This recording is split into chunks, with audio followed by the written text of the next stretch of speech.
What's up, everybody? I'm David Hain, and I'd like to welcome you to episode 39 of the A to D from Addict to Disciple podcast. I'd like to give a big shout out to our listeners from Elizabethtown, Ephrata, and East Petersburg, Pennsylvania. Thanks for listening. If you'd like one-on-one counseling, or if you want to start or join an online group using the From A to D curriculum and podcasts, go to my website at www.fromatod.org and click on the contact page or leave a message on Anchor. In today's episode, we'll look at childhood abuse and how that can result in us growing up to become an addict. Specifically, I'll be referencing the life of an American boxer named Gerry Cooney. We'll get back into this episode entitled Childhood Abuse Can Make Us a Fighter, Boxer, and an Addict when we come back.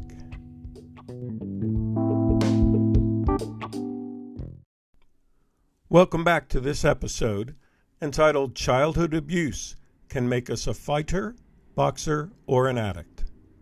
I'd like to start with some lyrics from the song The Boxer by Simon and Garfunkel. The first verse of this song looks at the childhood of the boxer. As you listen to this verse, think of someone, perhaps a child. Think of the victim of abuse trying to find a voice, trying to find someone who will listen, but feeling that every time they speak up, they're wasting their breath. Here's the first verse. I am just a poor boy, though my story's seldom told. I have squandered my resistance for a pocket full of mumbles, such are promises. All lies in jest, still a man hears what he wants to hear and disregards the rest. The last verse of the song, The Boxer, looks at a boxer at the end of his career. As you listen to this verse, think of that victim who became a fighter, who became a boxer, who became an addict. See them as someone who remembers all the scars of their abuse and of their addiction. See them as someone who is saying, I'm finished. I will not be a victim or an addict anymore. I will find freedom in recovery, and I'll fight for it. Here's that verse. In the clearing stands a boxer and a fighter by his trade, and he carries the reminders of every glove that laid him down or cut him till he cried out in his anger and his shame, I am leaving, I am leaving. But the fighter still remains. Some powerful verses. I ask you to keep them and this song in mind as we go through this episode. I'd like to turn now to look at the life of Gerry Cooney. He's a retired professional heavyweight boxer from New York. He had a professional career for more than a decade and retired with a record of 28 wins and 3 losses. In today's episode, we're going to look at his life in addiction and recovery. I'd like to mention 2 sources of information for today's episode first. One is Gerry Cooney's book entitled Gentleman Gerry, A Contender in the Ring, A Champion in Recovery. And the second is an article entitled The Rise, Fall, and Redemption of Gerry Cooney by Charles Euchner, which appeared in the publication The Week in 2014. I highly recommend both of those to you. Well, Gerry was the son of an abusive, alcoholic father. Charles Euchner described Gerry's childhood this way, and I quote, Sons with troubled relationships with their fathers struggle to find their own identity. They desperately want attention and approval, but they also want separation and independence. When they get too far away, they veer back toward their dads, no matter how much pain they get for the effort. Can you relate to this childhood struggle? Perhaps this is your personal struggle, or now upon reflection, you see it as the struggle of your own child who has ended up in addiction. How do children find their own identity when they are desperately seeking attention and approval of one or both of their parents? The struggle is real, and the battles happen every day inside the mind of the child of an alcoholic or an abusive parent. The doubts and questions rage and bounce around inside their brain like a ball in a pinball machine. Questions like, where do I belong? What must I do to be loved? How can I earn my dad's approval? What did I do to earn this latest beating? Maybe it's my own fault, and my dad's just trying to keep me in line. Well, Gerry Cooney had this same battle. On one hand, he tried to believe his own rationalizations about his stern but loving father. And on the other hand, he couldn't silence his fear and anger as he repeatedly failed to please his dad, the man who could not be pleased. Charles Euchner described the 3 survival techniques of the child of an alcoholic or abuser. First, avoidance. This means becoming invisible so the sick father or mother can't hurt you or shame you. Second, fighting back. This is gaining power, tragically enough by doing the same kind of damage, usually to someone else. And the third survival technique is pleasing the abuser. This is where we believe if only the alcoholic knew how much we loved them, how good we are, that maybe the violence would cease. Well, let's look at each of these a little bit further. Again, the first survival technique, avoidance. I personally remember futile attempts at running away from home on the city bus or on my bicycle. I remember countless hours staying in my room reading books as my escape. I remember eating meals as quickly as possible and running back outside just to be outside until it was bedtime. I remember friends who found refuge in their basements, attics, or backyard sheds. Well, I want to ask you, where did you go to avoid those looks from one or both of your parents?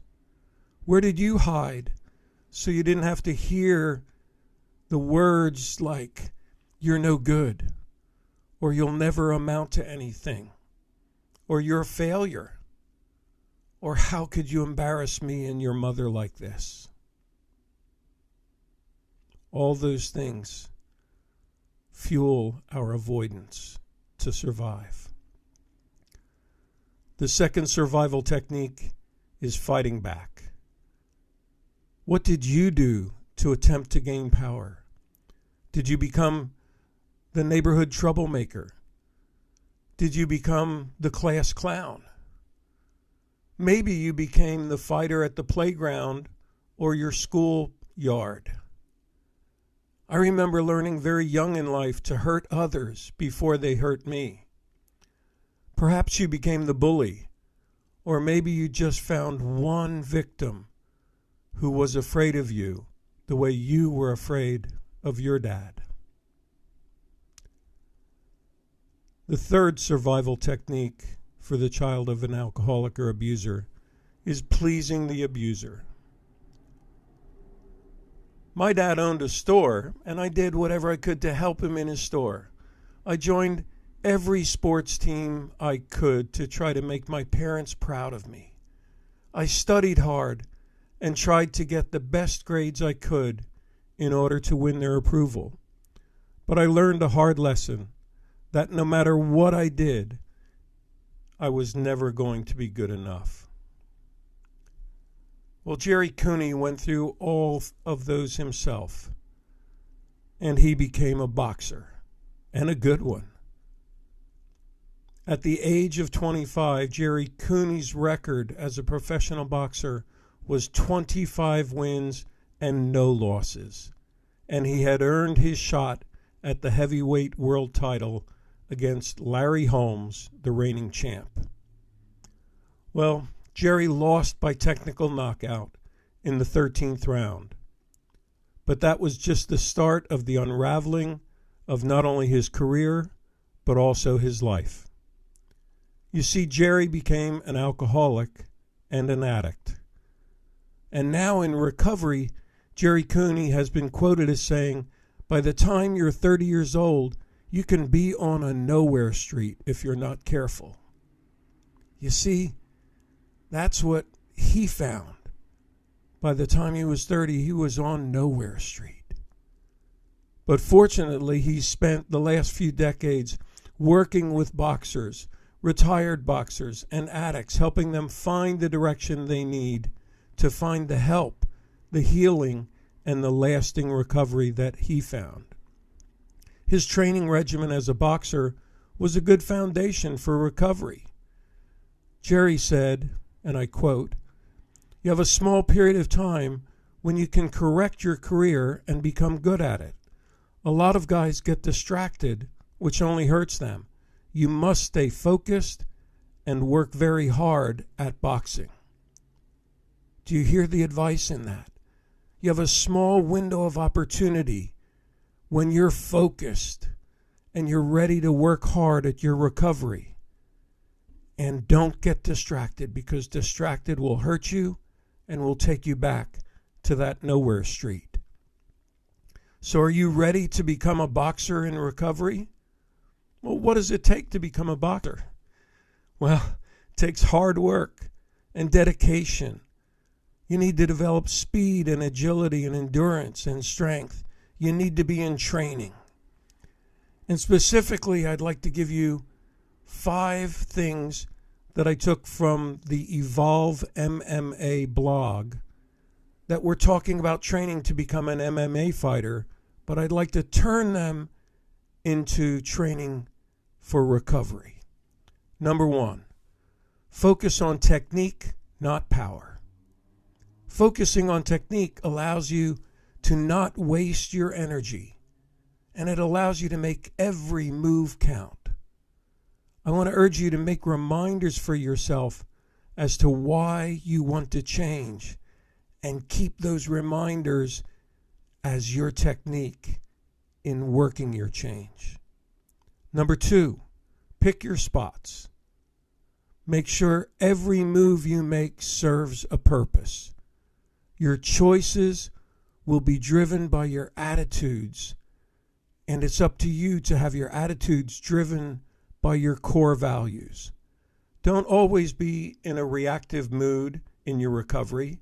Let your core values and beliefs be your guiding principles that allow you to pick your spots in your daily fight of recovery. Number 3, try not to get hit. Yes, develop your defense. Prepare by reflecting on your previous attempts at recovery. What worked for you before? What didn't work for you? Why didn't it work for you? What should you be doing differently this time? All of these questions will help you develop a plan to not get hit as you're in recovery this time. Number 4, study your opponents beforehand. Know your enemy and what he will use to tempt you or to beat you down. Remove the reminders of your addiction from your daily life. These are those people, places, and things that if you face them or run into them every day, they drag you back into your addictive thinking. Number 5, listen to your coaches.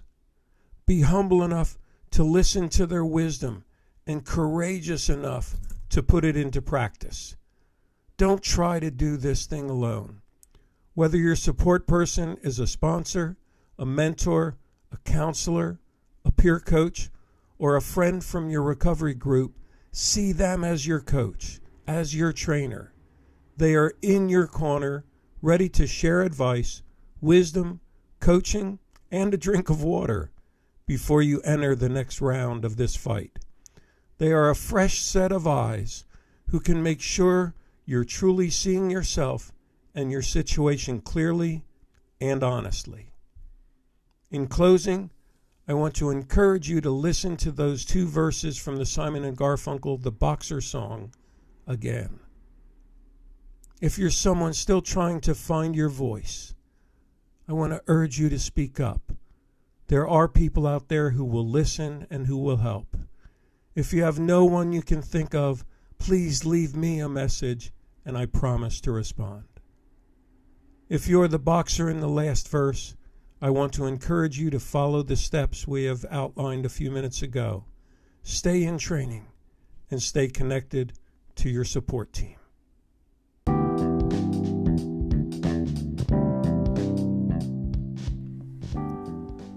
Thanks for listening to this episode of the A to D from Addict to Disciple podcast.